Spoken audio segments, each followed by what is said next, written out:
I think Jeremy from Financial Education is gonna go bankrupt soon.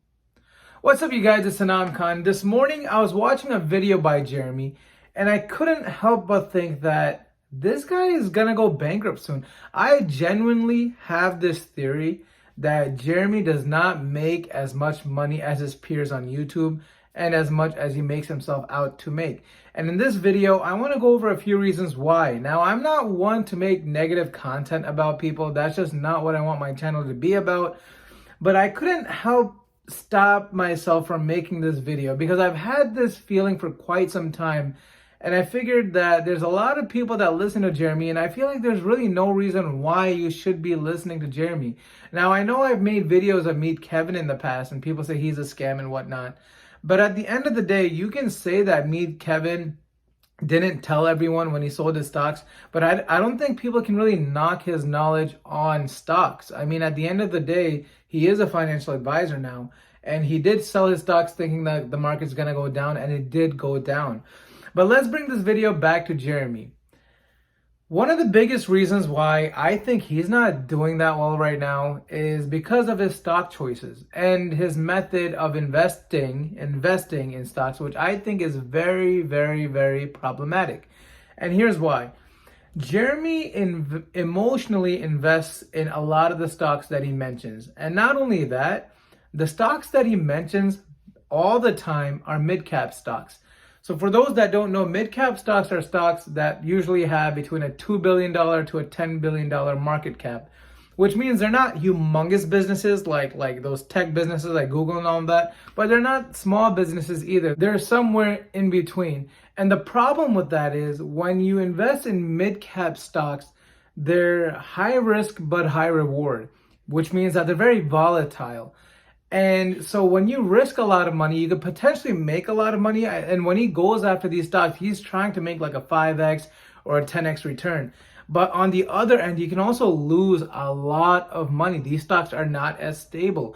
And while some of the stocks that he invested in is, the biggest one is probably Tattooed Chef that he talks about non-stop. Another one is Honest. Another one was one of those gaming stocks. I can't think of the name right now.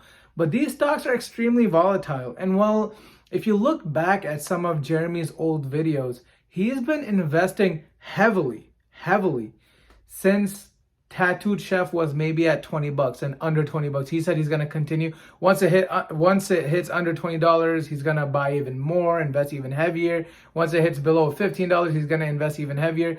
And he's been saying that over and over again for like probably a year at this point. And well, if you look at the stock today, it's at like $4 a share.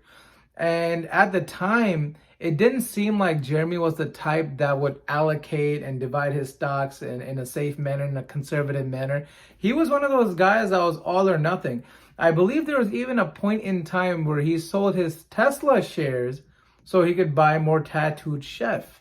So he's basically going in a few stocks that are mid-cap and have a high short interest and going all out in them. And in my mind, that is very emotional and that's very close to gambling. Now, in 5-10 years, if he can hold it out that long, maybe he could become very rich. We don't know that. But some of those businesses could also go bankrupt, right? We don't know this.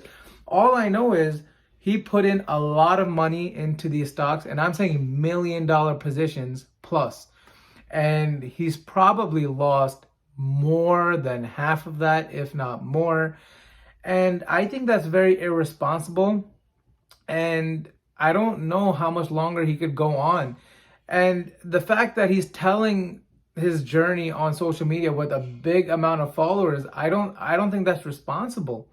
So this method of stock trading is very, very emotional. That's my biggest thing here. And many times people don't end up in good positions when they let their emotions get into it. And actually the video I was watching this morning about Tattooed Chef, he himself mentioned that Tattooed Chef does not have proven leadership. He's taking a big gamble on them. And you'll see him make the Tesla reference over and over again. So for those that don't know, Jeremy made a lot of money on Tesla. That was probably the number one stock that he actually made a lot of money on, that kind of made his reputation what it is. He became a famous stock person just because he made a lot of money on Tesla.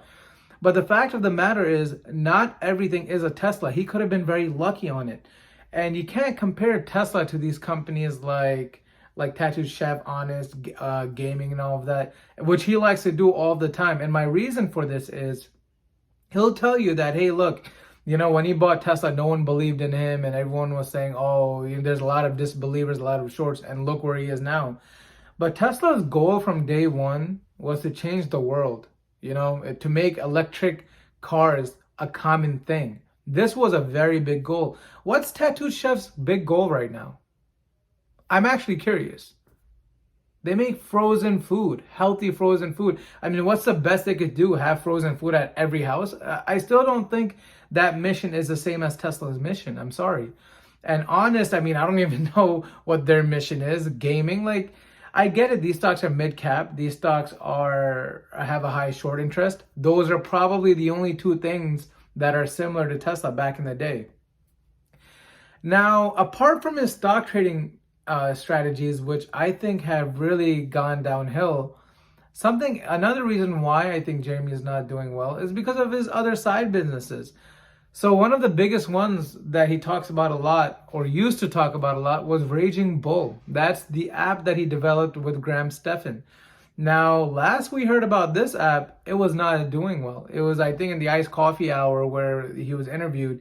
He mentioned that the Raging Bull is in loss, and the churn on this thing was the burn rate on this app was, I think, like $70,000 a year. And that's a lot of money, right? That's a lot of money. And the fact of the matter is, the bull run is pretty much over at this point, and I don't see value in this stock. The stock used to have a lot of news about stocks that you follow and everything. I don't see the difference between that and the stock app that Apple has, or Robinhood or Webull. You can't try to compete with these big boys, right? Especially when you don't have nearly as much funding as them. So if you're losing big and heavy in stocks, your app is not doing well, what else do you have going for you? Well, another reason why I think Jeremy is not as rich as he makes himself out to be is because he actually never discloses his income.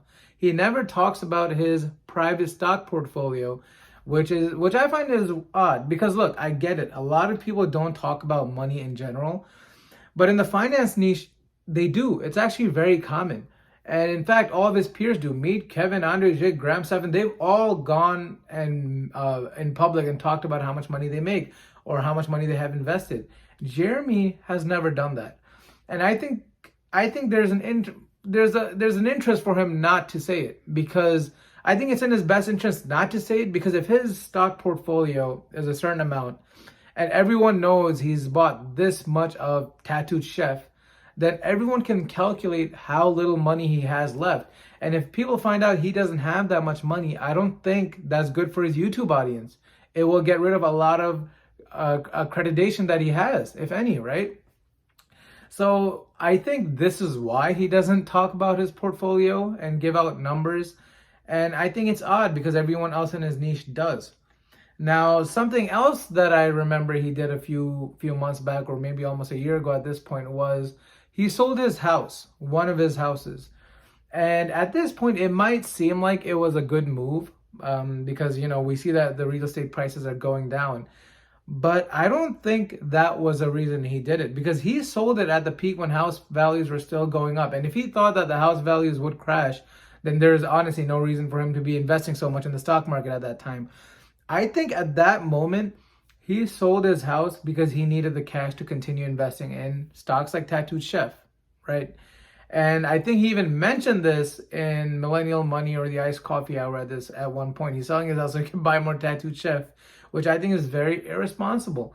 And if that was the reason why he sold his house and he used that cash in Tattooed Chef, well, Tattooed Chef's at $4 a share now. So probably wasn't the best on his investment. Now, I don't think he should be talking about stocks as much as he does anymore. I get it. He made some money on Tesla, but that could have been a stock he just got lucky on. I don't think he should be giving out financial advice. Like this morning, the video I watched, it was a top 5 stock picks to buy. And I think that's irresponsible, especially because he does not invest safely. He's not conservative in his stock picking at all. And judging by his portfolio, I don't think people should follow him generally. Now, another thing that I would like to mention why I think Jeremy is a lot broker than he makes himself out to be is he is the only one in the financial niche YouTubers that actually has a lavish lifestyle. Now, what do I mean by this? Meet Kevin, Andre G, Graham Stephan, all these guys, they try to keep their lifestyle very cheap, right? They like to be very, very low expenses overall because they're businessmen. They want to be able to invest in other places, etc., etc. Jeremy, on the other hand, is not like that. He actually spends his money. He lives pretty lavishly. He has a pretty large home that he lives in. He has a few of those houses in different states. And then he mentioned several times on different podcasts that he loves eating out. He loves buying expensive meals. That's just one of the things he enjoys to do. His cars are pretty expensive. His Tesla Model S Plaid that he just bought recently is worth like 120K, right? And plus, the businesses that he has, they're not that lean. He had a lot of employees working for him in his Discord channels and, Raging Bull, blah, blah, blah. All these things add up, especially in recession times such as these, when all of a sudden your profit and everything goes down and now you're paying out of pocket for these things. So I wouldn't be surprised if, some of these businesses start closing, like the Raging Bull, his Discord channels and stuff like that.